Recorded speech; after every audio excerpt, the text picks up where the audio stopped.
live. Hello, everybody. Welcome back. It's another episode of Venture Maidens. Oh boy, and what an episode we have for you today, because we're doing a two-parter. We're doing a big old two-parter because boy, you got a lot to do. We've made some really big decisions last episode that we're going to talk about in a little bit. But yeah, it's all going to unfold today. Things are going to get real. It's going to get exciting. I'm excited. How are you all feeling? Are you ready for the big world shakingness to come? Oh, my body is not ready. Ooh. I'm ready, A man. cold I will shiver. say I was Yeah. very anti-level 1, but I am feeling the heroic growth. Yes. Oh yeah, for sure. I mean, as you all are leveling up, the world, like your influence is growing, spreading. You're dealing with royalty, man. It's getting real, but yeah, we'll talk about that in a little bit more, but I should say, hey, everybody, welcome. We're the Venture Maidens. We're a D&D 5th edition actual play stream that converts to a podcast. I should say this is a very adult-themed stream, so you can expect themes of graphic fantasy violence. In general, we keep like a body horror content warning up just to cover that.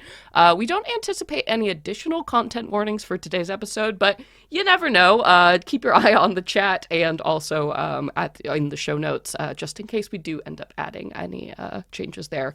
We should also say that this show is unofficial fan content permitted under the fan content policy, so we're not approved or endorsed by Wizards of the Coast in any way. Just getting that out there. But yeah, that's it. That's the business. So we got a lot to do. Let's dive right in. Hey everybody, my name is Celeste Conowich, and tonight I will be your dungeon master. Hello, my name is Katie, and I'm going to be playing Laveri Sath, your drow rogue. Hello, I'm Nassim, and I'm playing your half-orc fighter, Fitonia Silvertail. And good evening. I'm Sage, and tonight I am your ready-to-bargain bard, Aoife Flannery. Yes, let's make a deal! Yay! Because that's always gone so well in this campaign. Let's do it. It's gone great for me. I don't know what's wrong with Yeah, that. I mean, You just got to know the right thing. yeah, right? Just, I feel like it's getting better. Our deals are getting better. Our bargaining power is increasing as our level is increasing, which is right and natural. So congrats on making it this far, level 6. Yeah, but we're talking a lot about all the cool stuff that happened last time. So let's get into it. Let's give a sweet recap. What happened during last episode of Venture Maidens? It was the second part of our two-part downtime episode, and we began with a very big conversation in which, when presented with these two opportunities to approach two very different factions of, one, the invitation that we got from the Tsarina to come and talk to her about not only the situation that happened at the fashion show, but the bigger situation of what Hecate is potentially doing with the Enigma Codex. God, my brain just cut out completely. Nope, you got it. Nailed We're it. there. We're on it. Stuck the landing. With the Enigma Codex, after we had saved her buns and so many other people's at the fashion showcase, and we also have the invitation to meet with the Blossom Court Sovereign that Aoife secured from when we saved the Duke's realm or his plot from the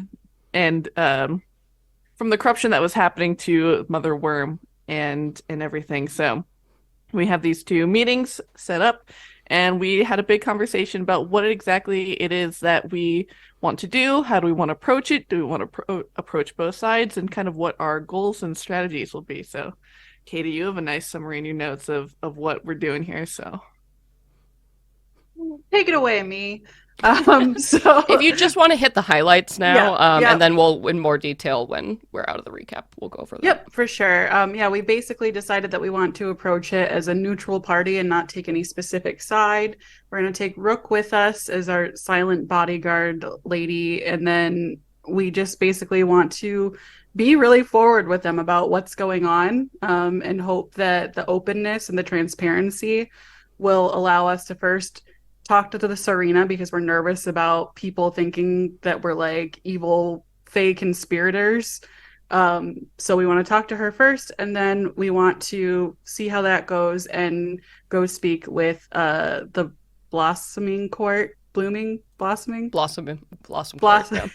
Yeah, and go from there and trying the same approach of, hey, there's something worse out there than either of you. We should try to band together to defeat that ultimate evil.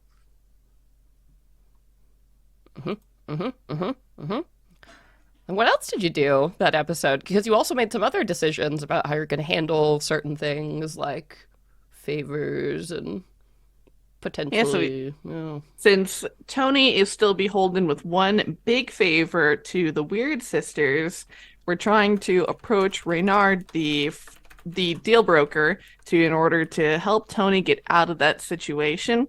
And we also did some magic item shopping. Hell yeah. We love to shop. Power up. Got some sick upgrades, and I'm so excited. Well, we got +1 stabby for Lou. We got +1 armor for Tony, and we got a wand of magic missiles for Aoife. Yep. So you're packing. You're packing now. Got good gear. No holds barred. It means I can go even harder. Yes.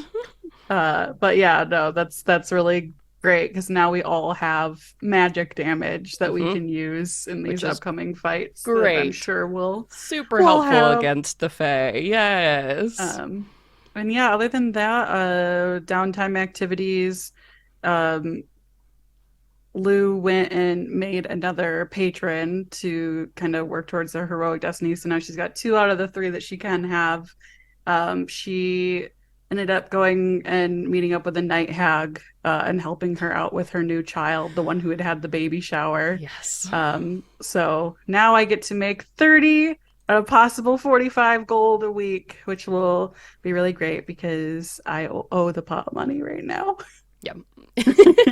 You got to invest in yourself to make money. You know, it's all working out. It's business. This is a business podcast. Apparently. Yes. And then what else? What else did we do? We got some information. Yeah. Oh yeah. What was our information? About Reynard.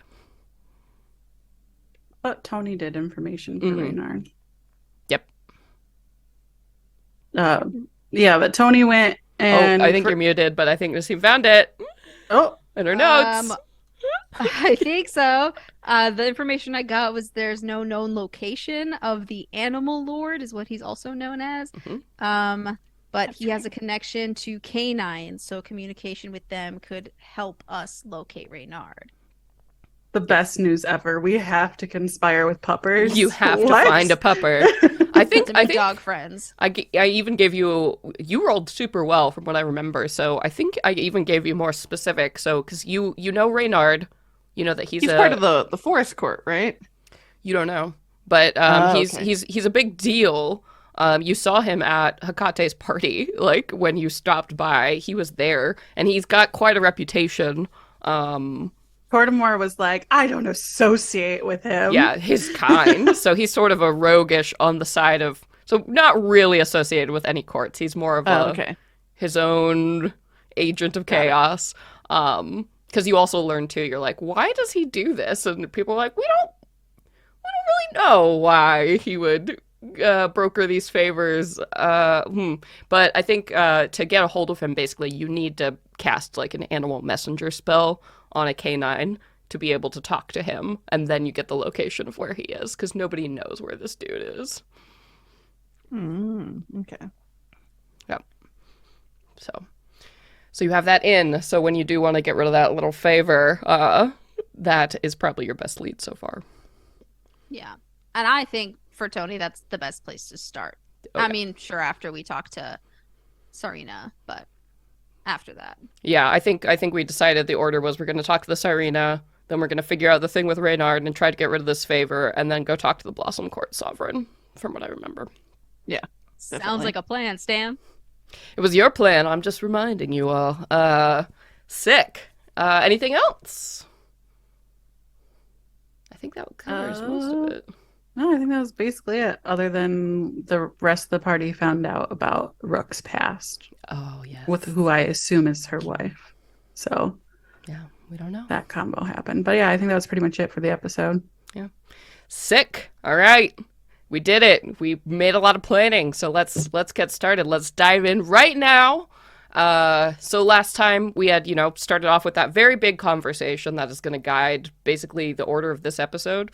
So you all had decided, hey, do we work with the Blossom Court Sovereign? Do we work with the Tsarina? Or do we try to negotiate something and work with them both to help us deal with whatever the hell Hecate is doing with the Enigma Codex? You all decided that you wanted to stick to the course and try the hardest path and broker some kind of alliance between these two factions that historically have never gotten along, do not understand each other. So you have an uphill battle you're facing, but we're going to give it a go because, you know what? We're goddamn heroes. I'm proud of you.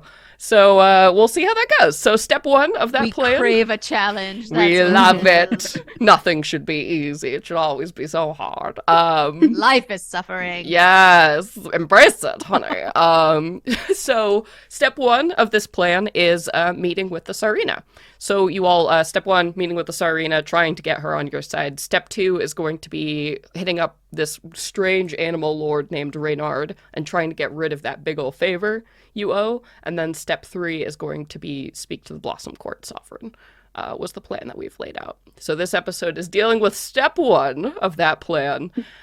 So last time after you had made that decision, you all, Aoife, you had basically sent a letter to the Tsarina saying like, hey, yes, okay, let's do it. Time and place. We need to talk. And that had come off. And so this episode is starting with you get that letter back from her, basically, coordinating. So you all are probably like in the chicken hut, hanging out after doing, all your downtime stuff from the last few episodes, when a golden envelope slides under the door in that strange way. You get mail, and you can see like a bright like red seal that has a flower over like a plus sign style cross comes in under the door. So you all would immediately recognize the royal seal of the Eldred Empire. Aoife runs to it immediately, like screaming. Lou's like in the kitchen making like pancakes for everybody, and she's like, "What the fuck? Hoof sounds. Inside voice." And then she's, she picks it up and she runs to the kitchen and she's just so excited. She just like picks it up and shows it to, and she's like, "It's from the Tsarina. It's got her. She probably didn't write it, but it's from her." I bet it smells like her. And she like lifts it up to her nose. It smells nice, sort of like roses. She pops it open. Yeah. And as you do, you actually touch the envelope and the seal like dissolves at your touch, specifically in a very magical and strange way. And you're like, this probably would not have been able to be opened by anyone except you. And so as this opens up, the paper actually starts to like kind of hover almost like above your hand. It sort of like spins in the air, and you see golden script written across it, and it like almost lights up. It doesn't look like it's pen or anything on it, and you hear, rather than read on the page, the following. And I'm going to warn you now, I am not going to read this aloud again, so pay attention. Aoife, I was pleased to receive your latest message. I agree further correspondence should be conducted with the utmost discretion. To that effect, please pay attention and memorize the following. Tonight, just after sunset, you are to meet a representative named Soren at the Cathedral of the Sun, located at the heart of the Acropolis, north of Phelan. Speak to her as you would speak to me, for she has the full weight and power of my own mind. She will recognize you by sight, but shall not speak until you greet her with the phrase, "Sister, do you also walk in the twilight?" And it is signed S. And as this voice has read out, which was the Tsarina's voice reading it to you, you see the gold lettering across the surface of it just like sparkles away and dissolves as the whole paper just turns into a pile of glitter on the ground.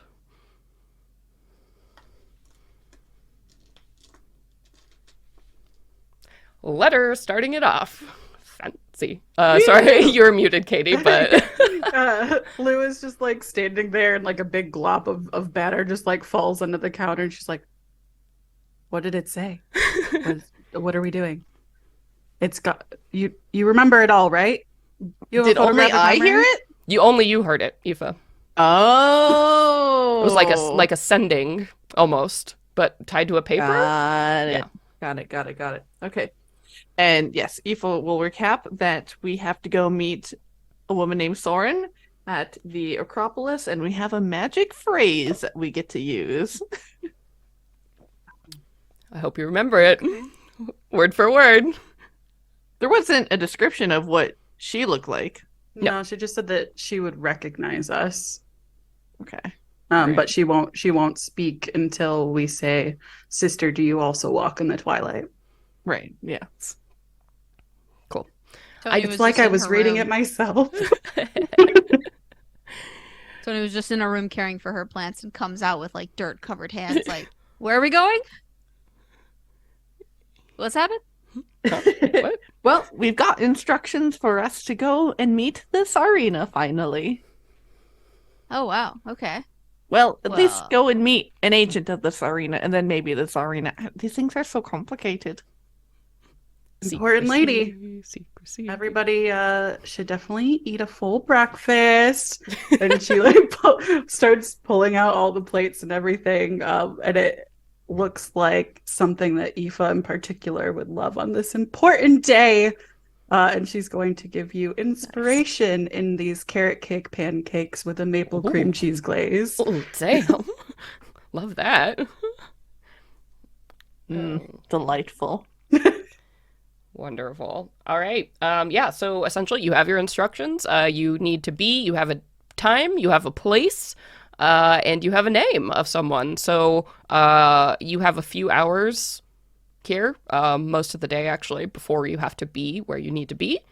So any preparations you want to make, you're still, I assume, you were in Coven, so it'll take you just a couple of hours to basically jump to this area north of Phelan called the Acropolis. And any of you are welcome to make checks if you would like to see what you might know about the Acropolis. I think you all would like that name would sound familiar, but I would take a history or a religion check for that. I am equally okay at all those things. So I will make history for 13. Aoife got an 18 on history. Nice. Not gonna try for Tony. No, you No, good. there's You no good. point. There's a bard. So you go. If I know, Yeah. when you hear Acropolis, you would know that there is like a community, basically of buildings that's kept up on a hill a couple miles away from Phelan to the north, and essentially it's an interesting amalgamation of buildings that are all different cathedrals, churches, temples to gods specifically not dedicated to the mother or the father, which are like the Eldrin gods, the state religion. Basically, the Acropolis was built sort of as a peace offering to all the other faiths of the people who live in the Empire. It's also built a little bit closer to the Valley of Yolanthanol. It's like right in between, where the valley starts and Phelan actually sits. So it's meant to be like hi, look, we're embracing all religions and we built this really cool place. So it's like a big district full of these like grand cathedrals and churches and places of worship. Of course, you would also know, excellent history check, that when the gods disappeared, whatever that big cataclysmic event was that happened 10 years ago, ever since then, things have not been great at the Acropolis. Obviously, a lot of those people felt betrayed by their gods, felt abandoned. So when a huge number of clerics and paladins of other gods lost their powers, there was rioting, there was destruction that happened to a lot of the Acropolis. So many of the buildings were defaced, relics stolen, there aren't a lot of people there now. So it's kind of a big ugly stain, really, on the Empire's history, and not a lot has been done so far to help restore that place to its former glory. So that was what we would know, 1,000-yard view, about the Acropolis. Very cool. Neat. All right, so definitely a sordid place now, apparently. Yeah. So we'll have to best be on our guard. Yes. It's not a place one goes walking at night with, a heavy purse and not paying attention, for sure. All right, very cool. In the meantime, while we are traveling over there, Ifo, I imagine over the course of the week while we've been working, would have sent a letter to the Tsarina's consorts in order to get her measurements so she could take in those dresses to get them perfectly tailored for her to bring as a gift to help start negotiations. Hell yeah. Yes, certainly. You can, of course, have had that correspondence. I imagine you might have had a couple letters before this one, just establishing nice correspondence. This is the only one you've received that had real detailed information referring to the conversations you had before. Those other ones weren't as carefully guarded and didn't contain as much juicy information, for sure. But yeah, you can absolutely get that. Honestly, there's no such thing as Google in this world, but the Tsarina's measurements would probably be pretty well known to any seamstress worth their salt. Oh yeah, right? Absolutely. Yeah, she would definitely. Yeah, she probably has her few select tailors and clothiers that she go to and would hit them up, be like, "Let me get those deets real quick." Yeah. You are not certainly. Her waist is not small. Oh my god, you are certainly not the only person in the Empire who wants to make gifts and dresses for the Tsarina. Yeah. Naturally, yeah. You get those measurements, and once again, you're like, God damn, damn, she's good. What? She's 300. Damn, she looks so good. Hell yeah. All right, cool. So you are packing up your gifts. I'm assuming putting them in the bag of holding. All right. Anything else indeed. we want to do or make sure we plan before we jump there? I guess the one thing that I thought of right after we started was I don't think that we ever came up with a plan if the question comes up of how are we getting back and forth to the Fae realm. That might be good to talk about. So, I mean, is... if they ask us? Yeah, because we don't want to tell them about the chicken hut. So... Right. I mean, do we just basically say that we're using scrolls for planner travel or something like that, or? I mean, I feel like the best policy is to leave it ambiguous as magic because everyone in the Empire knows and is acquainted with magic. I don't think it's going to be a particular thing for them to be like, well, how are you getting there? Well, magic. Yeah, we have our own means. Okay. Just I'm sure they have their own means, honestly. It's not like they don't know how to get there. I mean, I don't know. Do they? Because they kind of sit at the edge of... I mean, high level mages would be familiar with teleportation circles and things like that and wouldn't be sure out of this world. I guess my only concern is that we are level 5. So how are we doing? So planar travel, travel between realms in the planes is not very easy. There are, just because of the chaotic way the realms kind of work, there are some places that studied mages and the Eldrin have absolutely learned, you want to go to the plane of fire? Hell yeah, we've got that on lock. We know how to do that. Cool. But because the wilds themselves are so twisting and turning and chaotic, making a portal to go there is incredibly difficult and dangerous. So even though they might be able to build a teleportation circle on the Empire's end, they have never been able to build a base inside. They have no idea what Coven is, right? They don't have a home base to go to establish a safe portal. All they know is most of the time people that go there never come back. And they don't know why, and they don't know how. We might know that maybe they turned into changelings. Maybe they were, destroyed by the environment, right? All of these horrible things that could happen to them. But the Empire sends people in, and they never come back. So they really have no reliable way to get there. Right. So it's pretty damn remarkable that you all could do it, yeah. Or rescind my earlier statement. Yeah.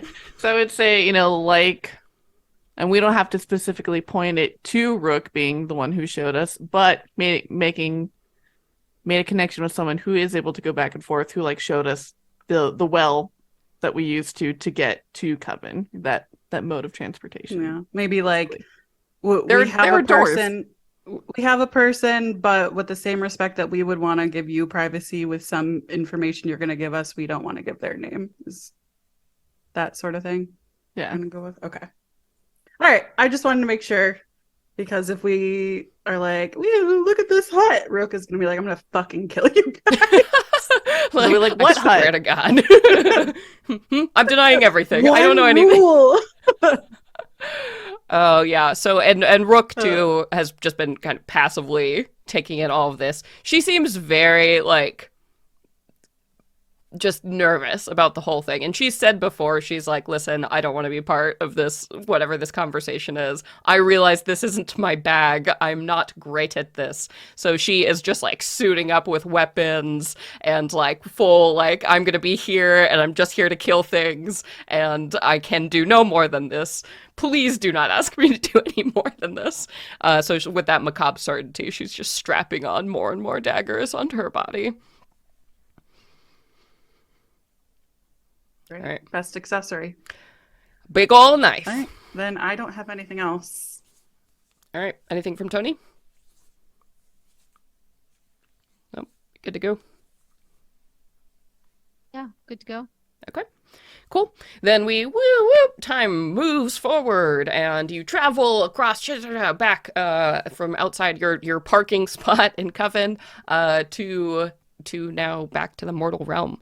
And so since you know, Aoife, where the Acropolis is, everything, it takes you no time at all to get there and find a great spot to basically, in the wilderness behind a nice hill, kind of park the hut. So you all can emerge ready, and you see like the big winding road that leads like from north of Phelan, one of the main gates to the city, up to the Acropolis. And you can see it from where you are. You're probably half a mile away or so. It's a very impressive sight, even from this distance, perhaps more so from this distance than when you actually get inside. Because imagine like one of those Greek like hilltops, like covered in white marble buildings and these huge like columns and statues that stand, 20, 30 feet tall that you can see, poking over the walls here. The whole thing is ringed by like a defensive kind of palisade, but it's certainly impressive. Anyone in the countryside around this area could see where this was. Pretty glorious sight, even from here. And on the road, you can see there are like a couple wagons moving back and forth, people moving to the Acropolis, but certainly not the amount of traffic you would expect, in its heyday.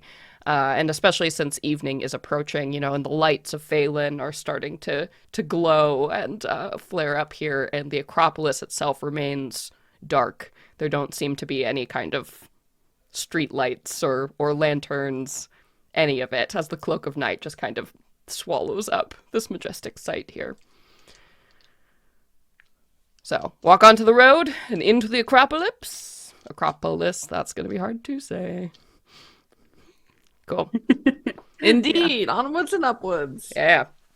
All right. So you merge into the slow traffic you see going back and forth, and most of like the wagons or people you see, they look ragged in most of these cases. You see there are a lot of people like wearing kind of dirty robes or just like cassocks, like walking barefoot, almost like pilgrims, making their way individually up into the Acropolis here. Some of the wagons that are going in have like crates, maybe of supplies, like things like candles, food, rations. There are some people still obviously living up there. And since the event, right, most of the clerics and paladins associated with those gods lost their powers and they never returned. They lost their faith. And abandon this place, but there are still those who are starting over, trying to reestablish these religions, trying to regain some of what was lost, still living up in that city. And as you pass through the once majestic gates of the Acropolis, you begin to see them more and more in full force. The whole thing is built kind of as a winding road up this hilltop with different levels of these temples and churches. And as you pass through the main gates, you see the worst of the destruction. Like, this is clearly where the riots began. You see most of the buildings here, shattered windows, shattered doors, things that nobody has ever bothered to fix, like graffiti that has been painted on the walls. The roads themselves are like in disrepair, like maybe there were explosives that went off, or you see like some of the statues that were pulled down, like gone. Anything that had like gilding or, you know, like any kind of that decoration you might expect on big fancy temples has been ripped away or pulled off, like been looted. You see people in the streets, beggars, reaching out to, you know, towards you as you pass by. Movement in the dark, long winding alleys. Not a great place as you are walking by here. Rook just is muttering under her breath this entire time, like, you know, keep your eye on your stuff. Like, what are we doing here? Why would the Tsarina send us here? Because this won't be a place that'll be under the watchful eye of one Duchess Melwyn Tavir or any other Empire agents for that matter. I don't know, it seems suspicious to me. This is just weird. I mean, isn't this what you would do? Pick an unknown location where no one gives a shite? Yeah, but not somewhere where I'm gonna like get murdered. And she like looks around like towards an alley, and there was like a shadowy figure kind of lurking there, and like she stares, and he like creeps back down behind like a stack of barrels. All right, well, you humans and your gods, this just doesn't make any sense to me. First of all, not a human. Second of all, the gods don't give a shit mortals. about us. Sorry. God damn, still learning. You'll get there. Yeah, haven't you been in stickier situations before you had us here to save you? Oh, this. Oh, what a great love tonight. I love everything about this. I feel very appreciated. Thanks. I'm having a great time as of now. Cool. Okay. So again, the plan. I'm going to like watch the door, right? That's the expectation. Precisely. You are silent and strong muscle. Great. Okay. Anyone know where this... How old does Rook look right now? So it's just been a couple of days. So she's probably 20, 23, 24. Okay. By now, because she was pretty close to Tony's age. I was like, how fucking funny is this gonna be she is just like a fucking 8-year-old, like... Excuse me. No, she looks a little bit older than all of you now, but it's she's around the same age ish at the moment. So she probably looks about the same age you look, Lou. Okay. I think as we're going to, Lou is like trying to be like very discreet about it so that she's not like flashing anything around, but she's broken down a gold piece into copper pieces and is like reverse pickpocketing some of the beggars because she doesn't want people to see she's passing out money. Yeah, but she's giving like a couple copper pieces, slipping them into their things as she passes. Yeah, and you know, one of these individuals, it's like a sort of a pale green-skinned Eldrin, looks up at you and just gives you a toothy smile. One of them who, you know, catches you doing that and gives you a holy sign and says, "Bless you, miss," as you make your way up and up. Do you remember where you're going from the letter? Because there's lots of buildings here. We are going to the Cathedral of the Sun Heart is what I quickly wrote down. Cathedral of the Sun is the name of it. Oh, Heart of okay, yeah, sorry, I kind of just blew it all together. Cathedral of the Sun, which I assume is the something for the mother, because isn't that her symbol? So you're not seeing any of the religious iconography for the mother or the father here. These were all the gods that were specifically not the mother or the father. Okay. So like all of their temples are in Phelan. So this was basically built as kind of a peace offering, like a cultural sign of unity to all the other citizens of the empire who don't prescribe to the main religion. You can have it over there, not in our city, but in a city over there that's but it's all your so own. nice, right? So you can see politics in action here, right? Oh, yeah. I mean, and there are like churches and temples to other gods in Phelan itself, but this is like, okay, this is where you can have your grand cathedrals and your stuff because there wasn't space allocated, you know, in our city. We didn't design with your big cathedrals in mind, right? So just ours. Whoops, sorry, but here you go.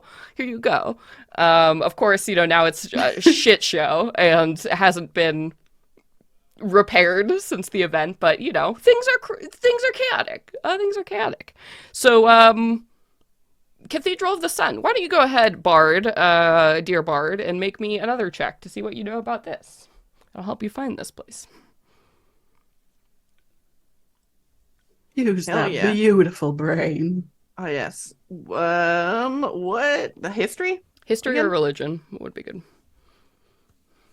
All right, well, that is another 18 for history. Oh, damn. All right, you slaying. You're like, Cathedral of the Sun. Of course I know what that is. It is the biggest and shiniest of all, or was, the biggest cathedral located in the Acropolis. Primarily because it was actually a place that was like multifaceted, dedicated to many different gods that represented the sun. So there are tons of like shrines and chapels built into this one kind of mega like cool worship light to the sun and everything. You know that the god Helios is like the main kind of god that like presided over all of these, but there's lots of different facets that were represented here. So you, with that in mind, you're like, yes, and it was big and it was central. Very center, cool. So you can like wind the party safely through the ways here. And you come to like the plaza where you would expect this to be. And again, would have been absolutely gorgeous in its heyday. You can see that the whole area is like a flat kind of tiled, just gargantuan square that had like these beautiful like painted gold tiles of like sun motifs laid into like white stone all along it. You can see where there are these like giant wrought iron lamps that would have lit this whole place up, but now like the glass is shattered and clearly the magic that powered them hasn't been restored. Now all the beautiful like gardens and trees that would have been planted around the square are twisted and dead. Some of them look like they were on fire at some point. So now they're withered and black. And the gargantuan statue of Helios that would have presided over it all is still standing there, but covered in filth and graffiti, and you can see the head that would have been that radiating beautiful like sun head has been lopped off. So it just stands there silently, visionlessly watching over its domain. And just beyond the statue here, you see like the main hall, the cathedral, which is basically just a very long and large rectangle structure flanked by lots of these other little smaller chapels and buildings. You can see that there are some lights on inside, so you see like the flickering of candlelight coming from within. The door is just open to the night. Nice. Yeah, definitely. Aoife will whip out her wand of magic missiles and she'll cast light upon it so we can have at least some consistent light. Yeah. And as your hand on in light spell like glows, something a little bit odd happens. Like it flares to light so brightly and so much quicker than you would have expected it to, and its radius is actually doubled while you're within the confines of this holy ground. Makes sense. Nice. Nod from Helios here as your light flares up. Bright as the sun. That's bright. Oh God, yeah. Ooh. It's like you turn down the brightness on your eyes. God, oh God. What are you reading? It sputters a little bit. Yeah. It's like it sputters a little bit, and she kind of like gives it a tap. Like, why is it? This normally works, and then it goes whoosh. And she's like, everyone's like, fuck. Jesus. God. Okay. All right, Aoife, we get it. Light. So yeah, Lou that puts on her yeah. special glasses, Mhm. and they turn into like transitional lenses and shit. Oh my god. Like, girl, no. Yeah. So you you light up your way and step up to the cathedral, and the inside of this place looks better than the outside. You can see that there's like scaffolding that has been set up along some of the walls, and clearly there's been some ongoing construction effort to restore maybe this is where it's starting, right? If only one building in this place is getting redone, it is this one. You can see there are a handful of people walking around here, look like priests, shaved heads, simple robes, moving about. As you step inside, they nod like politely to you. You can see that the whole place, like the outside, it's a very long, thin, rectangular room here, maybe about 30 feet across, 90 feet or so wide. At the very end of it, you can see just this would have been like a gorgeous altar space before. Now it looks pretty good. Clearly someone has made an effort to like clean the stone, remove the graffiti on the altar here. It lacks some of the finer details you would see, so clearly someone has still pulled down the gilding and like robbed the statues. But there are a couple of these like basic chandeliers that are lighting the place. You see candelabras standing, lighting the place. There are a couple people seated in pews that seem to have been restored and brought back in here in quiet prayer. There's not like a service or anything going on. It is nighttime. But the most beautiful and impressive thing that has remained intact are just the gorgeous stained glass windows of this place. Right behind the altar, there's just a gargantuan window depicting, a rising sun and like rolling green lands and all kinds of people like traveling almost like as they're going to walk into the sun, right? It's absolutely gorgeous. And you see these like thin kind of rosette stained glass windows lining the long halls here. So that at least is some beauty that seems to have survived. So you step inside, and like I said, maybe like 5-6 people in here. What are you doing? I think Aoife would flag down one of these priests wandering the hall and would just immediately ask if they've seen anyone who is not a member of the clergy wandering around, someone perhaps by the name of Soren. Oh, yeah, and so you tap this, it's like a dark-skinned human man kind of turns towards you and says, "Oh, greetings, child. We have all sorts who step in. The faith is not what it once was, but these are dark times. Many are interested in the Lord of Light still. I'm afraid I don't really recognize exactly Soren. That's not a name that's familiar to me, but we do have some visitors who have come from the city. May I ask what your intentions are, of course, though, before I point you towards them. Forgive me, again, times being what they are." Only the best of intentions, of course. No, we were sent here in order to meet with an individual who chose this as their location, so we come with respect and due deference. Oh, I see. Well, then perhaps I can point you towards that individual, and he points up towards someone who is seated in prayer at like the very, very front, closest to the altar, sitting by themselves in the row. That individual did arrive from the city a few hours ago, and has been here this whole time. So perhaps. Well, we thank you for your assistance, and she'll give a quick curtsy. Walk in the light, they say after you. And yeah, Aoife would be like, kind of awkwardly, and you as well. Not sure what the appropriate response would be. And also with you. And peace you be with too. you, and light be with you. Yeah. It's like at a when a waiter comes by and they're like, "Have a good one," they're like, "You too." Oh, sorry. Yes. So, The worst is the movies when they're like, "Enjoy the show, you too." You're Oh, like, fuck, "You you're too?" Oh, working. never I'm mind. so sorry. Good God. luck. Oh, the worst, the worst. Yeah, so you have that interaction, and that doesn't faze the individual at all. They just give you the kindly smile and kind of move about their business.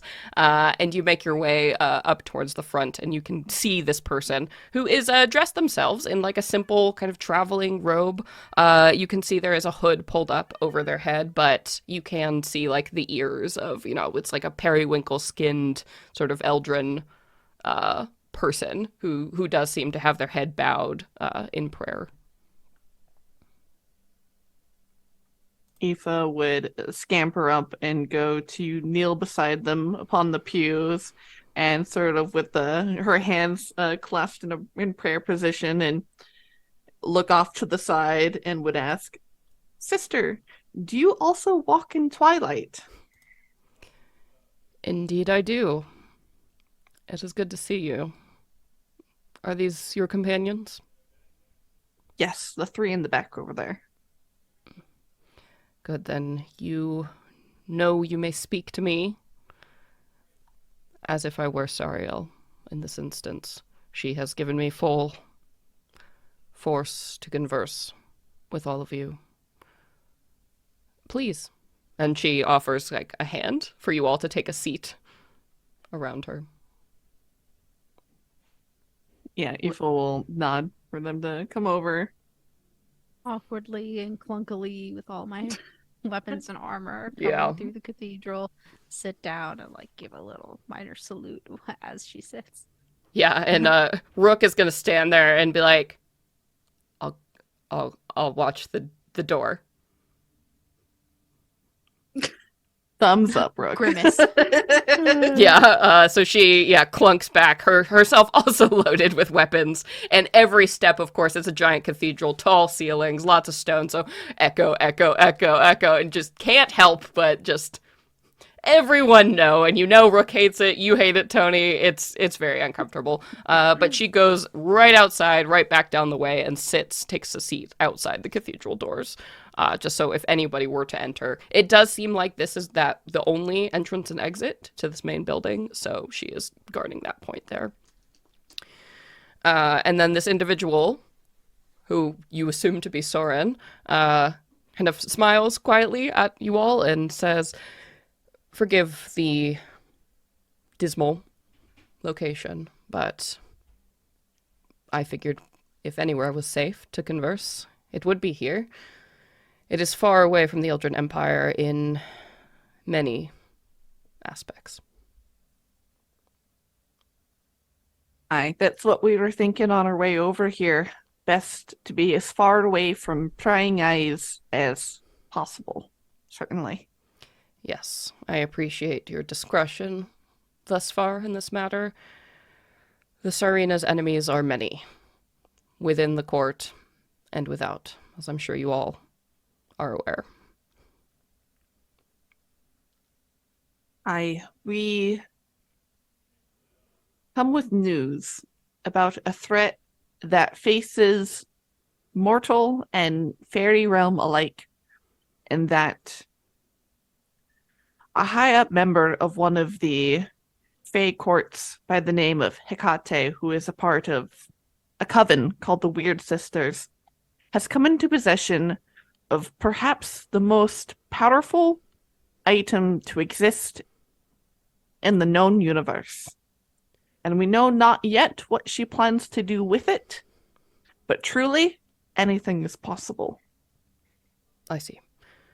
Before we go any further, I should let you all know, just in terms of honesty and forthrightness, I will know if you tell me a lie during the course of this conversation. Just basic policy, you understand. And she kind of like fingers a talisman that she's wearing around her neck. I do not expect you to tell me everything, but let us speak not in lies, but rather in omission when necessary. Yes. Looking at that item, can I Mhm. make an Arcana check? Sure can. Go 'Cause for that it. seems cool as heck. I was Yeah. gonna say I'm about to put that on my Christmas list. For real. Yeah. Oops. Ooh, not great. That's only a 10. Okay. You are like, what? What is that? You've never seen anything that looks like it, but it is safe to assume that that is a magical item. Looking at it and the way she indicated to, so clearly some kind of magic item. You have heard of spells that force people to tell the truth, like within a limited range. So perhaps that this item has something like that on it. You would also know, I mean, it could also be a natural ability. You've heard stories like celestials sometimes can tell when you're lying, like that's just a thing some of them can do. So whoever this person is, whoever the Soren is, clearly has some big magic operating there. Okay. And also, for a moment, pause on in-game talk too. So this challenge that we're about to do, this is going to be a mechanical challenge, a social encounter here. So the rules of this, basically, I would like you all to give me like 3 objectives of this. Like, what are your goals for this conversation? I'm basically going to write these down.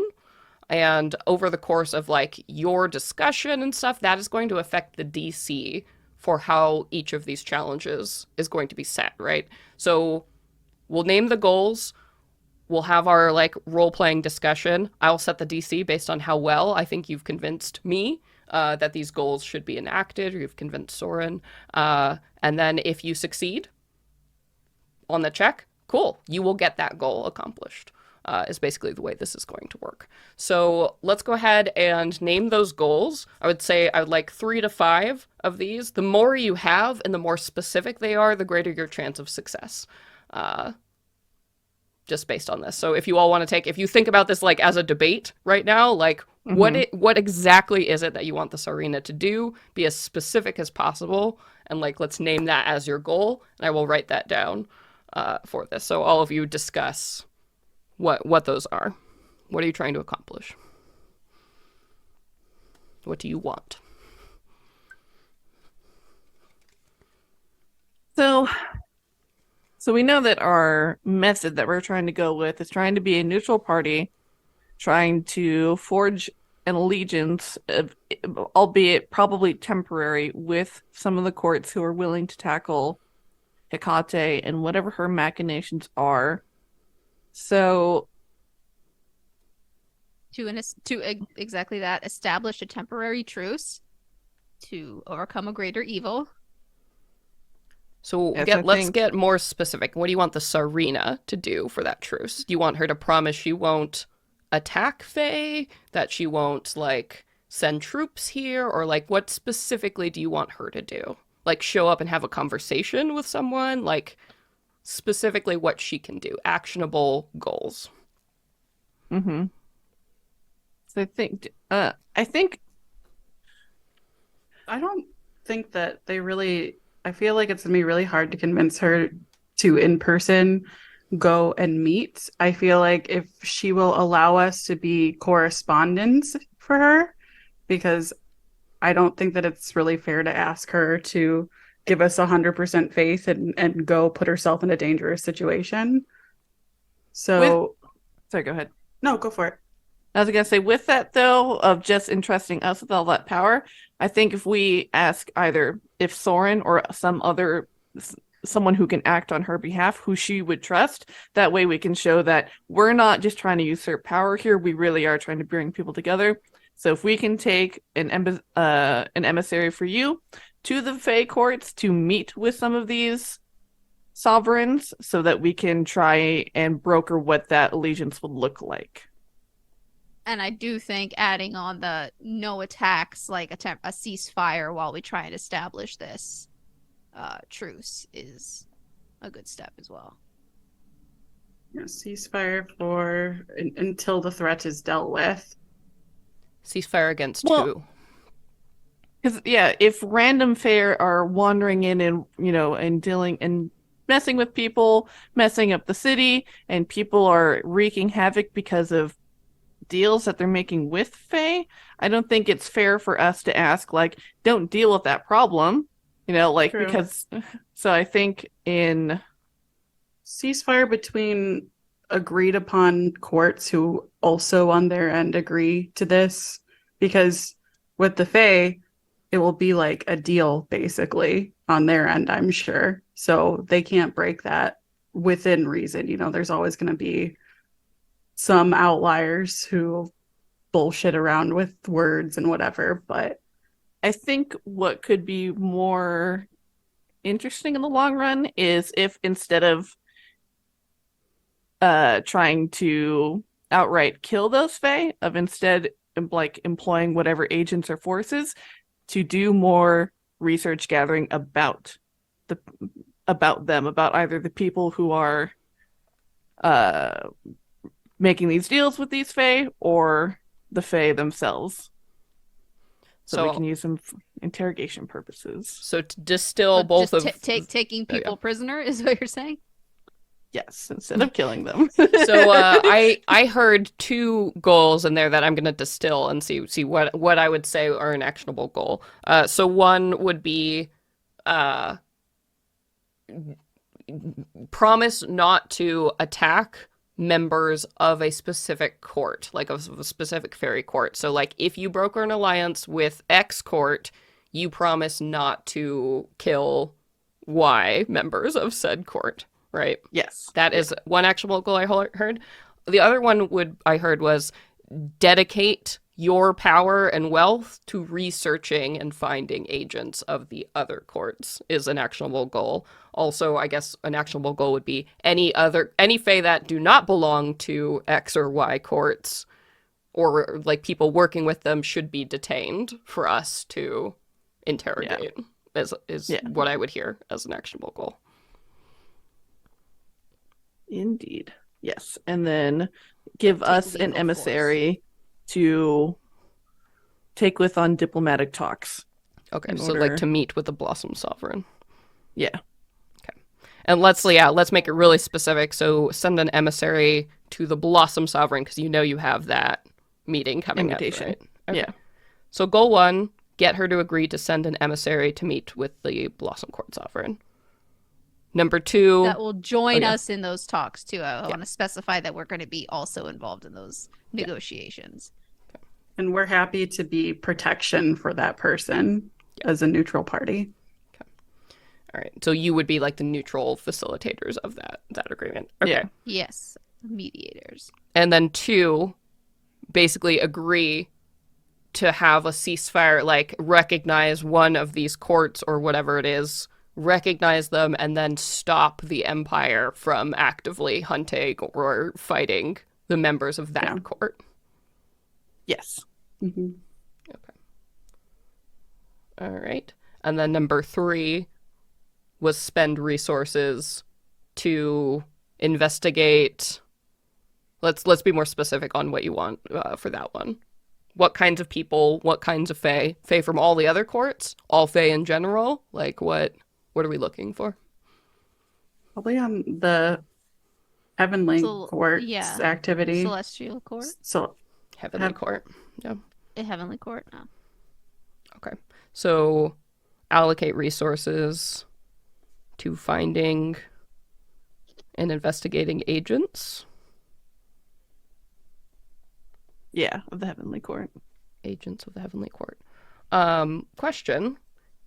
Are you just saying all agents or Fae creatures of the Heavenly Court or mortal creatures of the Heavenly Court?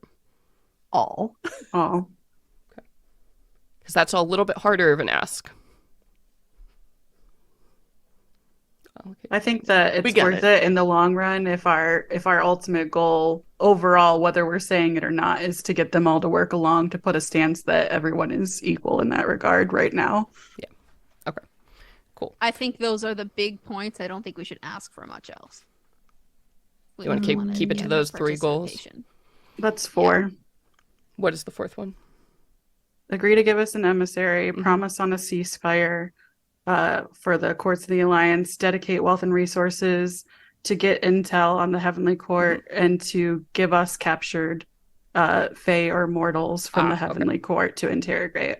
All right, so turn over agents to you all, not the authority of the Empire. And especially not the Corellans. Well, who hey, knows where they are? if you want to bring the Corellans into this, that's a whole other goal. Yeah, oh man, no, I was gonna say for that maybe later. I was gonna say for a fifth goal is to receive any intel they might have on the whereabouts and doings currently of the Corellans. Okay, so goal 5 would be have the Empire get information from the Corellans or investigate, watch them. What is that exactly? It sounds like basically to know what they already know about where they are and what's going on, right? Yeah, if they find anything to share it with us, basically. Yeah. And what they do have now as well. So command the Corellans to share or reveal knowledge. I think the Empire asking, to know what. Yeah, go ahead. Asking if the Empire has any information on the current doings of the Corellans, since they've apparently have gone off the map. So asking if there's any information that we can have about that. So goal would be share information about the Corellans. Yeah. Yeah. Okay. All right. So we're going with 5 goals. Yes. Okay. So the starting DC is going to be pretty high for 5 goals. And basically, as you talk and hit points, and I'll assess how well I think you've convinced me of these goals, this DC number will lower from a very high number to more reasonable numbers on these. But we're starting off pretty high. And at the end of this, I'm going to ask each of you to make an ability check with a different kind of skill for what you're bringing to this conversation. So keep that in mind. Oh, boy. Yep. Because we're all engaged here, so it would behoove us all to talk and be involved and lower our individual DCs in this challenge. We ready? Not anymore with that last one. Let's make a deal! You all are going to have to roll something. So be engaged, be involved, and it'll go better for you. All right. So Soren, let you know, hey, she's going to know if you lie. You tell an outright lie to her. So she's made that clear. And this is a magical effect, so if there's anything y'all want to try and do to suppress that, now is the time. I think we were planning on going into this truthful anyway, so. Yeah. Okay, cool. And you will see too, as you kind of all settle in for this conversation, you're not sure if it's something Soren is doing or what, but you do notice that the people who were here kind of start to filter out of the room. It's like she makes eye contact with them and they all kind of drift away, sort of leaving you all alone in the space here for this conversation. And with seeing all these individuals kind of file out that we now occupy the space, Aoife will put a very nice little gentle pat on Tony's leg and will give you a bardic inspiration that you can use over the next 10 minutes. Yay! Yeah, You know me. Huzzah! You know me too well. All right. So Soren, opens up her hands and is like, what's the deal? Let's begin, I guess, establishing a foundation. I know very little about all of you other than what Aoife has communicated so far. Somehow you seem to have a great deal of information about the Fae and the activities that have been happening thus far. You've mentioned before this Hecate, this item she seems to have.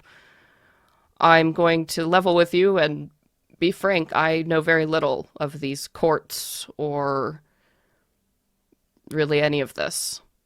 The Empire has learned frustratingly little In all of the many centuries we have warred against the Fae.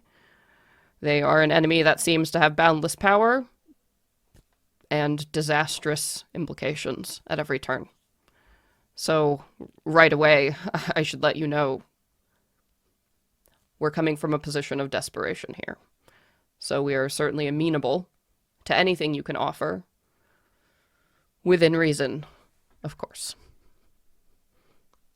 I think all of us being born and raised here in different parts of the Empire, from the Valley of Yolanthanol myself, we all came to the encampment in the Feywalk jungle with a similar mindset, all completely clueless. But it was as we were searching the Feywalk jungle for someone who had gotten lost, my dear friend Winnie, who had gotten lost and taken captive by a Fey, that we began to learn about their complexity, and that it's not just a force of pure chaos, but they actually have their own sets of cultures and rules and customs.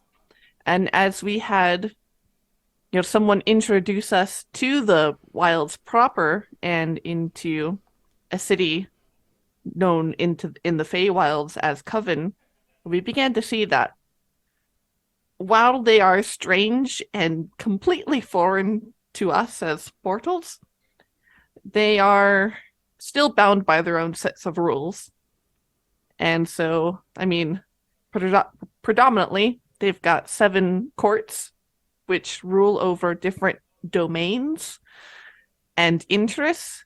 And there are neutral places where no courts have sovereignty. So it's not too dissimilar from our own, duchesses and dukes ruling over their provinces.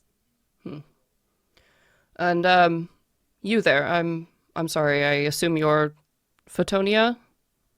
She looks at you, Tony. Yeah, that's me. You were part of the Empire military for a time, yes? I was. And I joined these two here when our member, Winnie, also disappeared. And I feel like in the time I've served and since then, I don't know if I've gained that much knowledge about the Fae myself, so I think this is the right move to do on all our parts to try and combine our powers and gain as much knowledge as we can together. So, I would think you, probably more than anyone, understand the atrocities the Fae have leveled against the Empire and the amount of destruction they have caused. Can you tell me, then? You all speak of a society within this wilds, which of course is news to us, but why? Why do the Fae relentlessly attack us? And honestly, it cause chaos wherever they go. They slay innocent villagers, warring against our borders. What is the source of that? Perhaps understanding that will help me understand what it is you see in these creatures. Well, I can't lie to you, but in the time that I was serving, I didn't feel like I needed to understand very much about them, and that they were just merciless creatures who attacked at any opportunity they could, and I didn't care to understand, but I think that's very much what they're also guilty of. You only fear the things you don't understand. You only attack the things you don't understand, and the time I have managed to spend around other Fae and my own companions here, I feel like that small amount of time has opened up my mind to so many other ways that the Fae have been able to contribute to my life and the lives of the people around them. And there's a lot more we could have gained by understanding them sooner, but we keep each other at such arm's length that if we could continue doing things the way we're doing now, the fighting is never going to stop. Well, I suppose... Oh, yeah. Go for it. I think, too, we're in a perfect place to be having this conversation about ruthless killing and destruction. Look around us. We're in a place that was torn down by mortal kind because of fear, because of a struggle for needing to have power. I don't think that they feel much different from that. Okay. So as a check-in note, I'm going to say I've lowered the DC now of the send emissary to meet with the Sovereign Court DC, because you are definitely intriguing the fact that a conversation should be had. So that DC for that goal specifically has been lowered.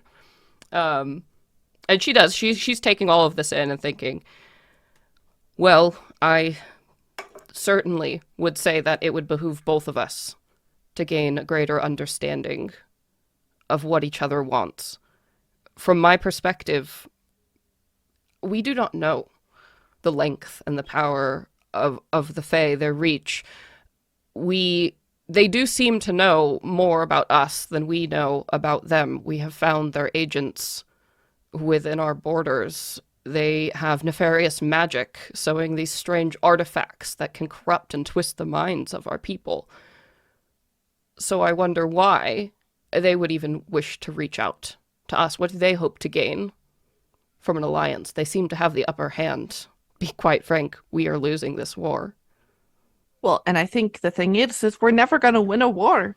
Because if you slay a Fae on mortal soil, it's just going to go right back to the wilds. It won't be truly defeated unless you defeat it in the wilds. And that's not territory that we're going to be able to claim or to really fare into. But since of the disappearance of the gods of their forsaken us, the Fae are trying to fill a vacuum. And it's not every Fae, and it's not every court. We have known one court in particular, the Slithering Court, of things unseen, of things that lurk in the shadows, of worms and vermin. They have an interest, certainly, most specifically, in the affairs of mortal kind. They find us kind of amusing agents. But a few courts are more just willing to stick to their own principles, like the Forest Court being the domain of animals and forestry, and the Blossoming Court being of flora. Those are the courts that we seek to forge an alliance with, because they don't care necessarily for meddling in mortal affairs for their own amusement or gain. So these courts don't work in tandem with one another. Some hate each other. Some hate each other. Some like each other. Most are a polite disinterest. So then, in this process, it sounds like we wouldn't be approaching all of them. You have specific courts in mind that you are allied with? We have an invitation to meet a sovereign of the Blossom Court. A sovereign, what is that? Like a king? Like a Tsarina. There's like a curl to her lips that goes like very flat. Like she just suppressed the emotion immediately as soon as she was amused by it. And it is something to note that since these courts don't all get along, the fact that this ruler from the Heavenly Court has this powerful artifact, many are not going to like that and not want her to have that power. You have mentioned this Heavenly Court several times. Tell me more about them. What do they want? I mean, out of character, we haven't dealt with the Heavenly Court at all. Like, would we have any idea?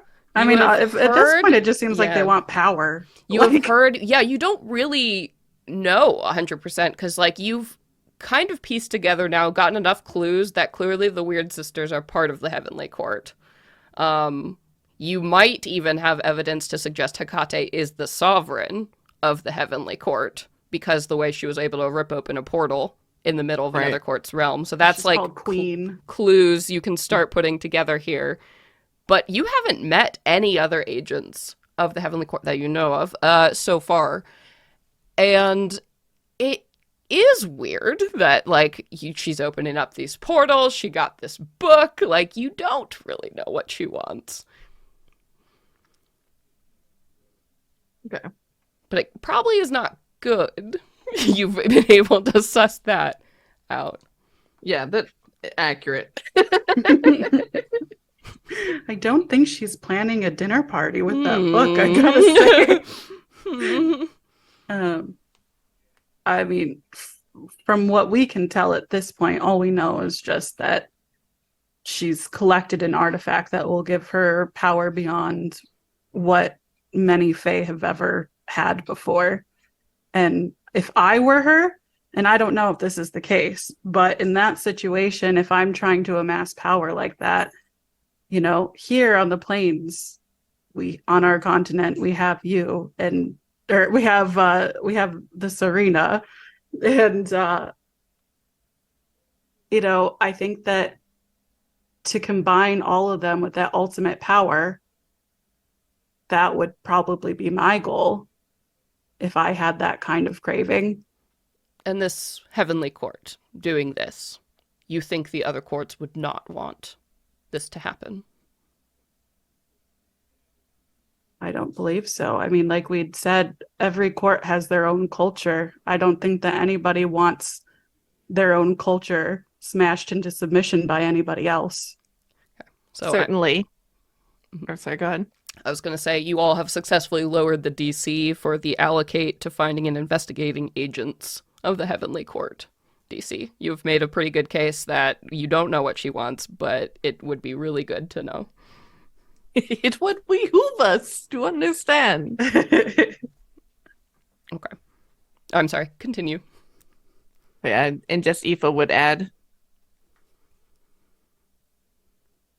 it's much like in the way the Empire would be very interested in understanding if all of a sudden all of the elves in the valley suddenly started arming themselves. The Empire would have a vested interest to learn in why. And this is not dissimilar from that situation. Indeed. So, from here, I suppose, what is your plan? How do we open this conversation? How do we establish a bridge between people we know nothing about? And again, I should mention, this is not going to be easy on either side. There has been so much bloodshed. I don't think the citizens of the Empire would readily welcome a free exchange here. There are certainly those within the Tsarina's own court who, if they knew this conversation was happening, would call it treason. So what do you propose? How do we build this bridge?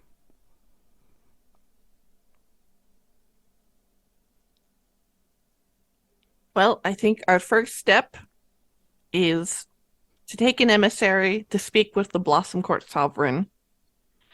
Because we know that Hecate has been able to open up portals into other realms, into other sovereign realms, into the mortal realm. And I think that first step of seeing that we have a common enemy and trying to understand those motives will be the best way in order to help turn people towards the light. And understanding that we have something that we can work against, which is a very powerful motivating factor, is given something, a specific target where people can point a sword at.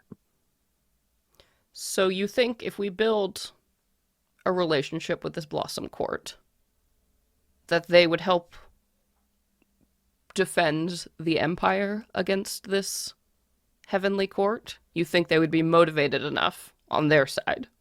And she doesn't seem to have a great deal of confidence in that statement as she sort of asks it to you.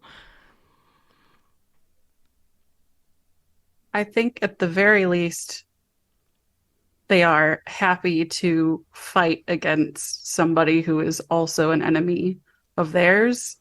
And in the meantime, if we fight together and we don't have any particular agreement as to what would happen after, then I think that there's a chance that through that kind of aid and companionship towards that greater evil could eventually lead to a truce, at least with the courts that we work with, is my hope.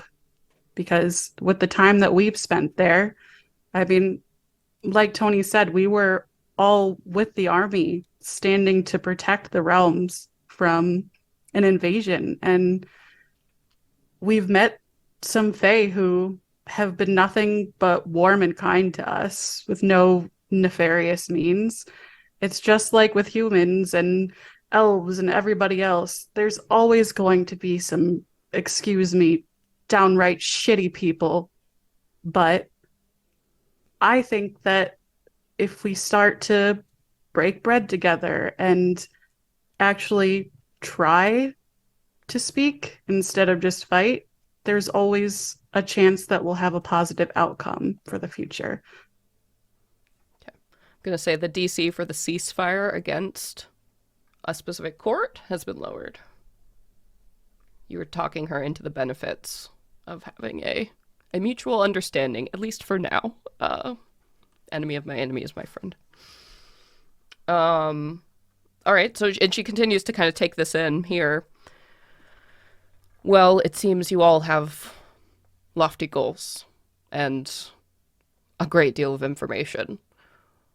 I understand very little about how you have come by this information, and I understand why you might not wish to share it with me now. So you may keep some of your secrets, but you have to understand that we are taking an enormous risk placing our trust in you all. So why? Why should I trust you? Why are you the people to forge this alliance? Tony? I was really hoping you wouldn't be looking at me.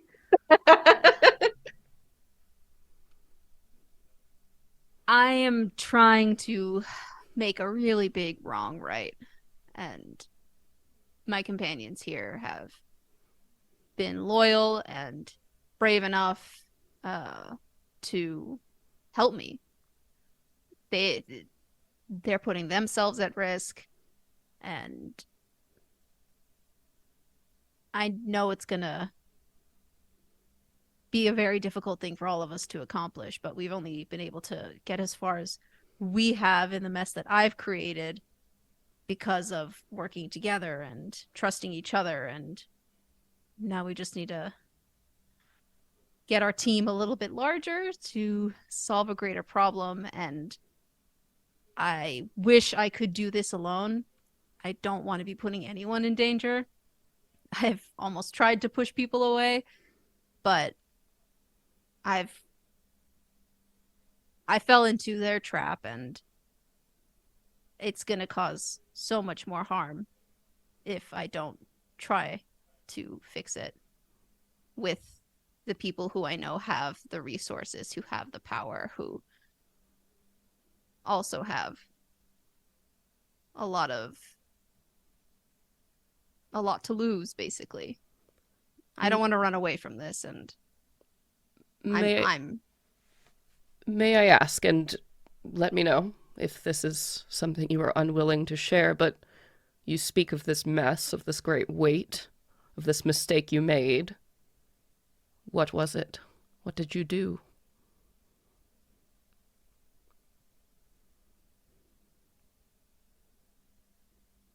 I was sort of seduced by one of those weird sisters. In my sleep, I'd never really encountered a situation like that before. I didn't really know what I was doing.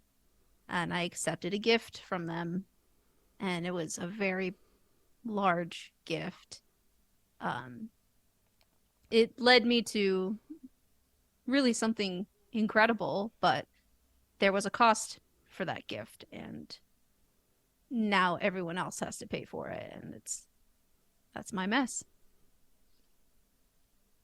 I see. How exactly were all of you dragged into this. It feels like a relatively personal thing, she says, and kind of looks at you, Lou, and Aoife. And she seemed genuinely curious at this point. Because it's the right thing to help good people. Tony is an excellent person. And like she said, it was new territory for her. She didn't know what was happening. She's not at fault. And I can't just let somebody suffer something alone when nobody deserves to have to go through something like that by themselves. It's something that I feel capable of helping with. And even now, we've already made headway in figuring out a way for her to get out of this mess so that she can be nothing but the steadfast support that she's always been for our team. And we fully are going to be leaving this meeting and pursuing that. And hopefully we can all celebrate and then move on with the bigger task at hand together. I see.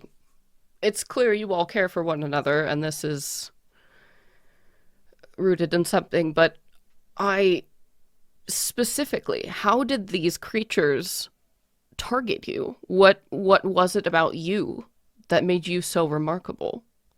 You said you were on the border, and you were part of an encampment, and then how did you just stumble across all of this knowledge? Forgive me for seeing incredulous, but it's too remarkable to pass up.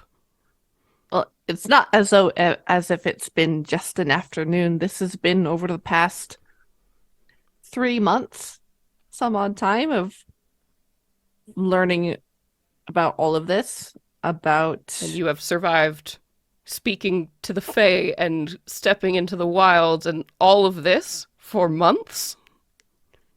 And also, time does not exist in the wilds.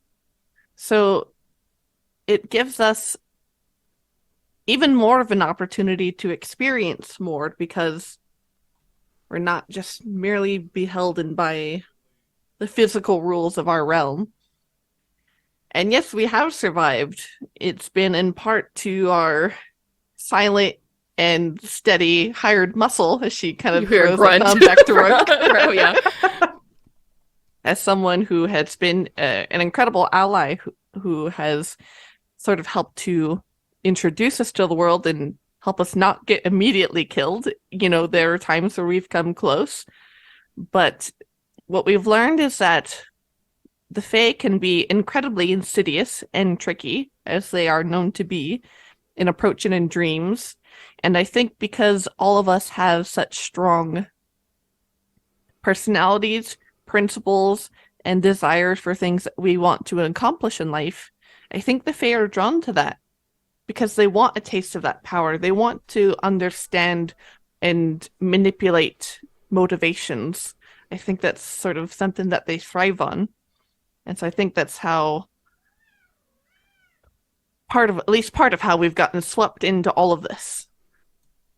Swept in, and I think it's important to note on the survival end that the reason we feel so strongly about at least trying to make some sort of truce is because while there's been those interactions with those insidious and nefarious Fae, there's also been some with people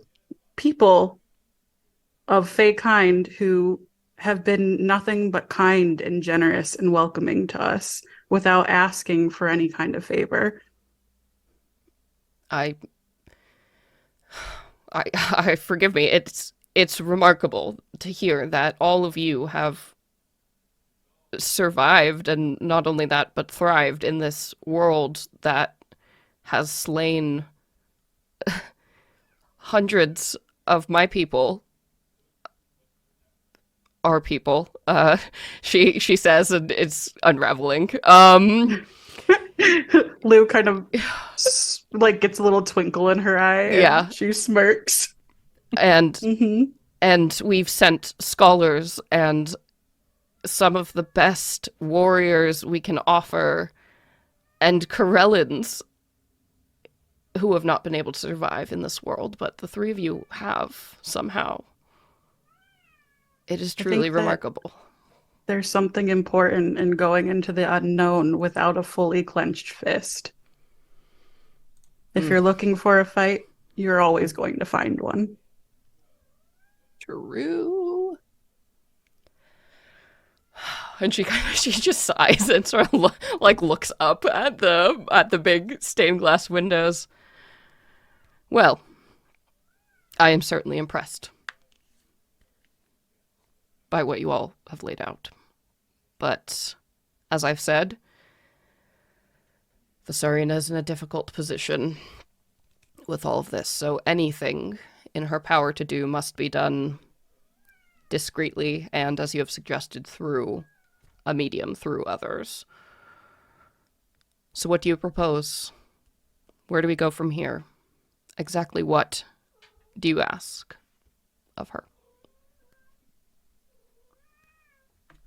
Well, I think to start, we have a little bit of work, as I said, to deal with before, but number one is we already have an opening to go speak to the Blossom Court, which I think from the very limited interaction we've had seems to be the most similar to Eldrin Society and is the best place to start as is.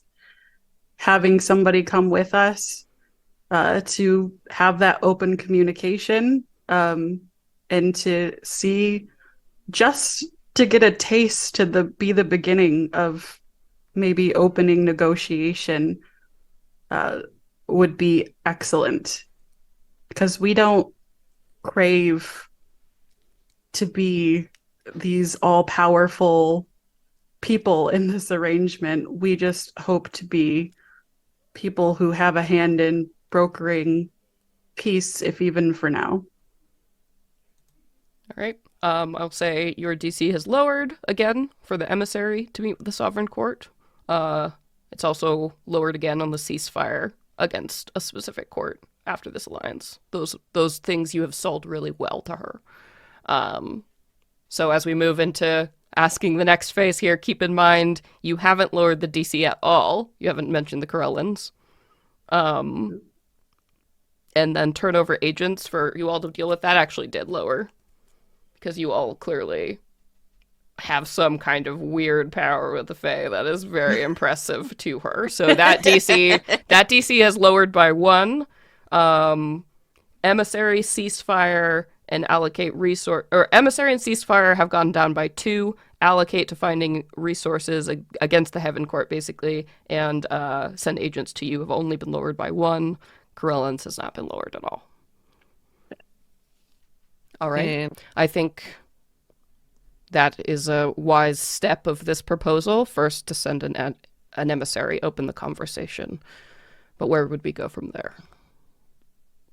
once we can understand the terms of an agreement, I think the next thing and that we must work towards is understanding what it is that Hecate and the Weird Sisters are exactly hoping to do. Right now, all of our information around that is very little.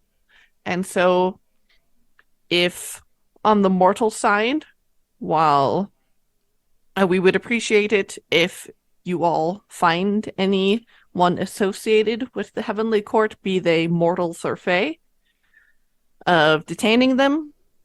And while we travel back and forth and are working in the wilds, we will do our own reconnaissance, but we need to understand what the plan is so that we can learn how to disrupt it. I think working from both ends in both the mortal and the fae realms will help us accomplish that faster. And if you do find any agents of the Heavenly Court, we can interrogate them, because, as I said earlier, killing a fae in the mortal realm is not going to do shit. All it's going to do is keep us from accessing information that we desperately need. And as you say, the Empire is desperate for information. And with our knowledge that we have of the Fae too, I feel that we will be the best people to pose an interrogation. One, not only because of what we know, and what seems to work and to appeal to them, but we will not be easily tricked into some kind of pact or any kind of sneaky tomfoolery, if you will, that they've been known to bring over here. I think that is a very good point, and that is going to lower turnover agents to you all by 2 steps. She's very, yes. You got to know to ask the argue a cop question. Sorry, go ahead. Yeah. Also, I think it would be a smart move to try and get some sort of lead on what's going on with the Corellans at the moment. I know that they operate very much as their own sort of agency, so perhaps your knowledge is limited, but I think it would be a good idea to send out some investigators to figure out what they're planning next, where they've disappeared to, if there are any like rumblings about the Corellans' whereabouts at the moment, because if they're going off and fighting Fae without our knowledge, it could interrupt our plans and our ability to keep that ceasefire, make that even possible. Just like they could derail all these plans if we don't know what they're up to. Especially from the viewpoint of, before we started talking to you, you just viewed them as the Fae. If mortals start attacking them, then they will just say the mortals aren't being true to their word. I think that we just need to have an understanding and to do what we can, even though they are their own group, to try to get them on board is difficult. I feel like even more difficult than it would be to get the Empire to help. I think that having them join us in this understanding that we hope to achieve would be just so powerful on everybody's end, to finally have a unifying force between everyone against what the real issue is: evil motherfuckers. So you seem to imply that the Corellan Order is not interested in what the Empire is interested in, that they might actually form a barrier towards brokering this alliance. And Aoife will pull out the unencrypted letter from her father that states about Saye Nur going missing, one of these high up Corellans. And so she will offer that as a piece of evidence to Soren to be like, that rattles her.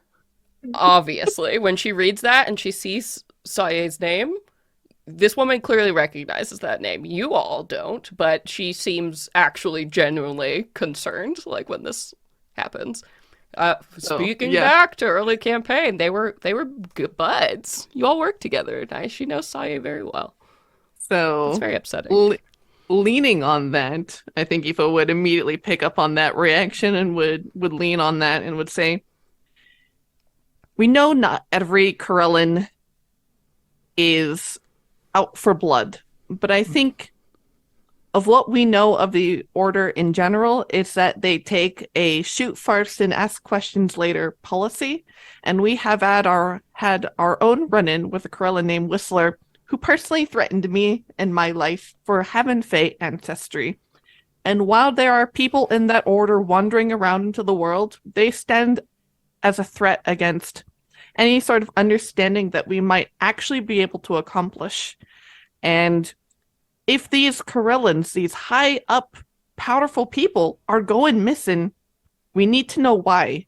Because if they can go missing, if they could be lost in action, then that is a even bigger problem than we even thought it was.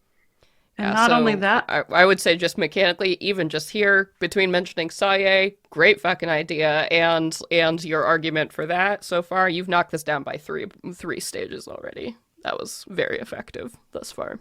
Oh, yes. For that goal, for the Corellans. And not only that, but, even if not all of them are missing and it's just some that are wandering about, we don't know. What we have experienced is that in our own travels, a fey creature was turned on us by this Corellan whistler through use of one of his bells. So having those kind of attacks that are caused by mortals is just more fuel to the fire of this whole conspiracy that it's going to be impossible to bring the two of us together. Yeah, she seems to be nodding. Yeah, she's listening, and yeah, you're getting to her for sure. God, I love truth spells because they make me so powerful. Suave.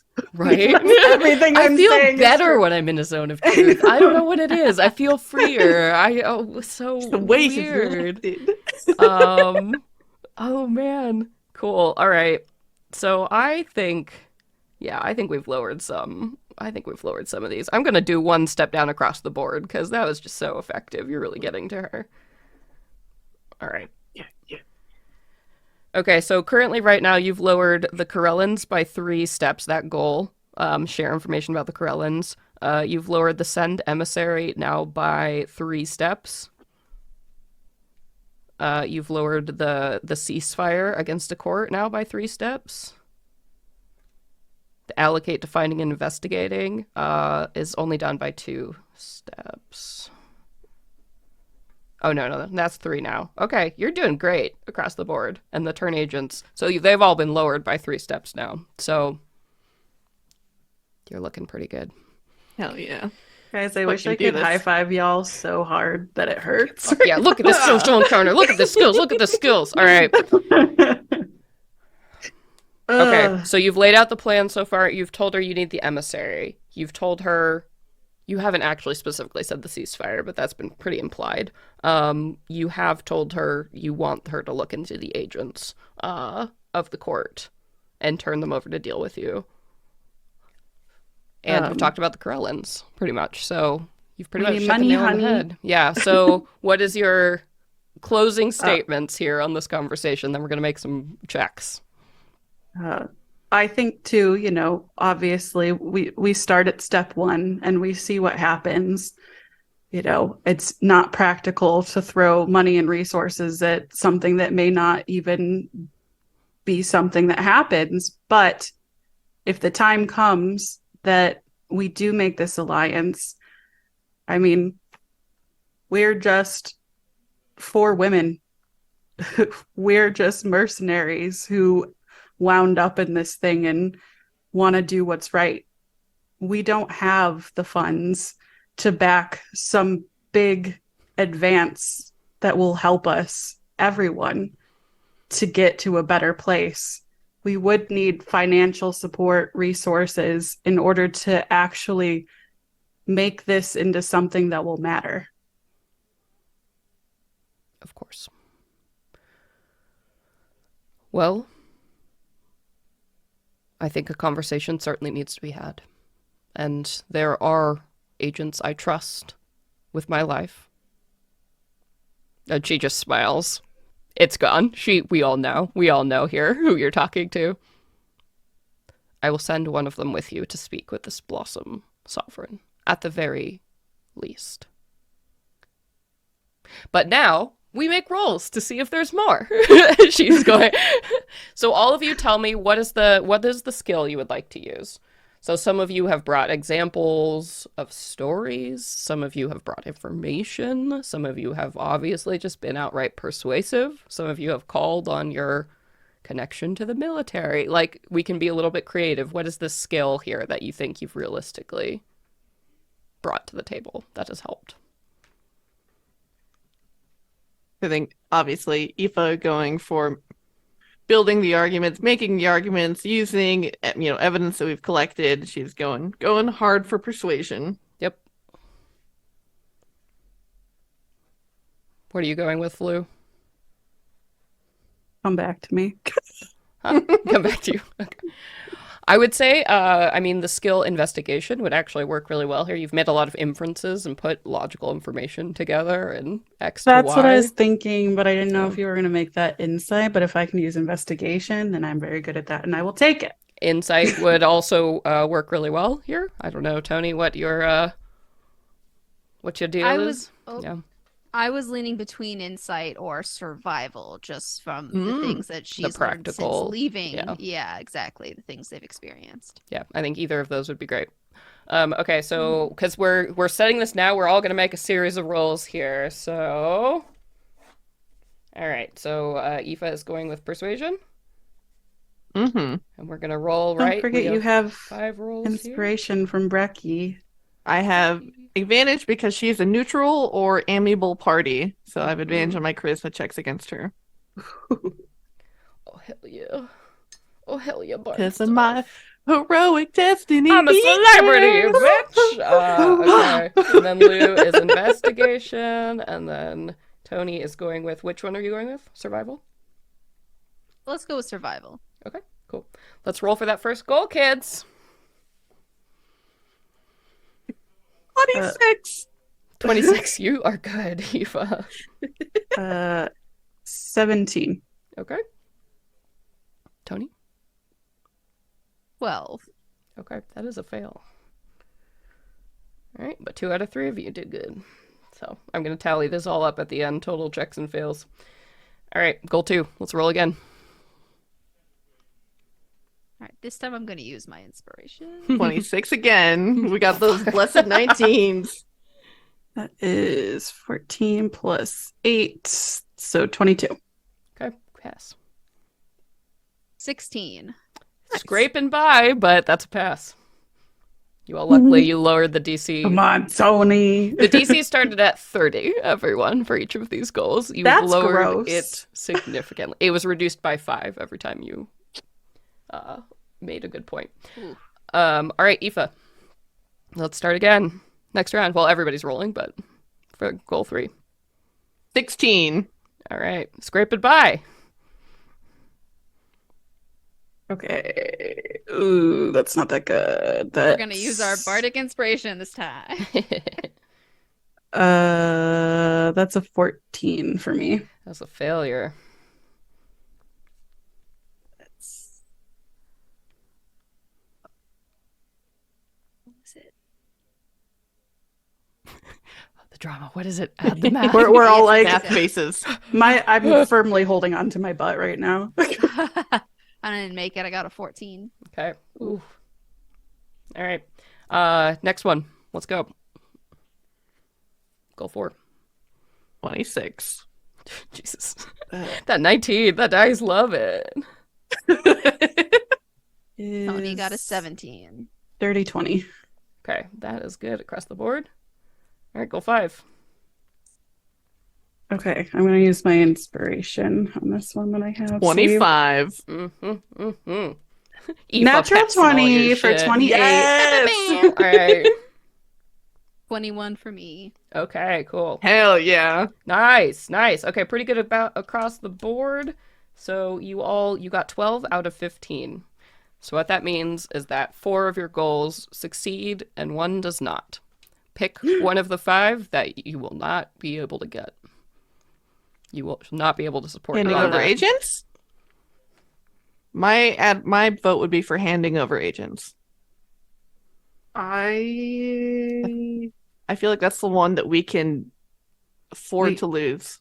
Yeah, we can find our own. I mean, I am still worried that like people are going to go into it to get information and end up, in their hand. But, I feel like, yeah, you're right. That's really the only one that we can do without. What do you think, Okay with Nassim? that. Yeah. Yeah, All right. that's fine. I think we can get away. My vote was either that or for the Corellans, but after her deep reaction to the Corellan news, maybe She we want clearly that knows instead. something. Yeah. Yeah. So you all, you say that closing kind of Lou, you make that case, and there's like a moment of silence, right? As she seems to be taking it all in. We will start by sending an emissary with you to speak to this Blossom Sovereign. And, of course, as you have suggested, if discussions go well, we can form an alliance with them. We can create, if for only a short while, a ceasefire between their people and ours as we try and figure this out and learn to work together. I can even share a little bit more about what has happened with the Corellan Order, and I do think it behooves us to get more intelligence on what the Heavenly Court is doing. But with the position I'm in, my resources are limited. There are enemies everywhere. I cannot realistically promise to hand over individuals that we capture to all of you. It is just not within my power at this time. I fear that would be a step too far in raising suspicions against what we're trying to do. That makes sense. Thank you for providing all the assistance you can.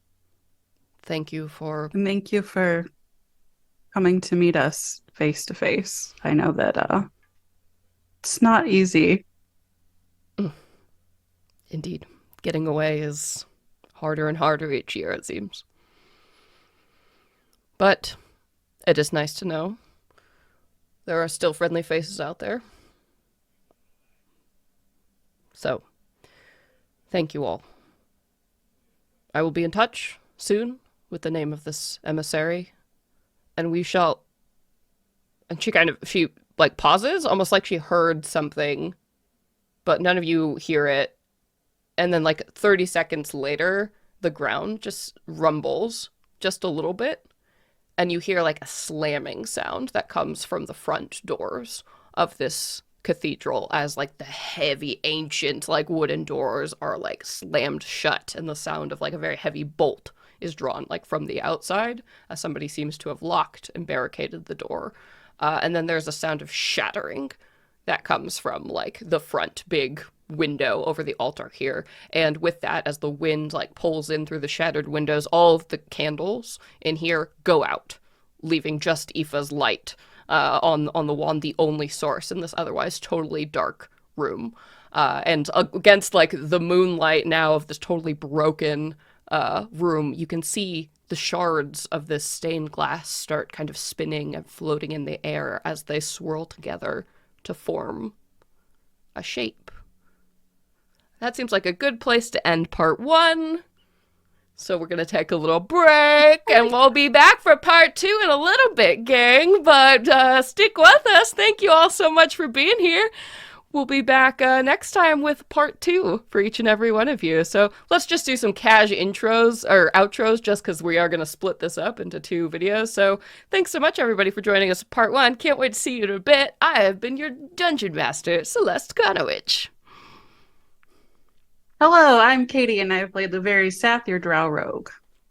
Hello, I'm Nassim, and I've been your half-orc fighter, Tony Silvertail.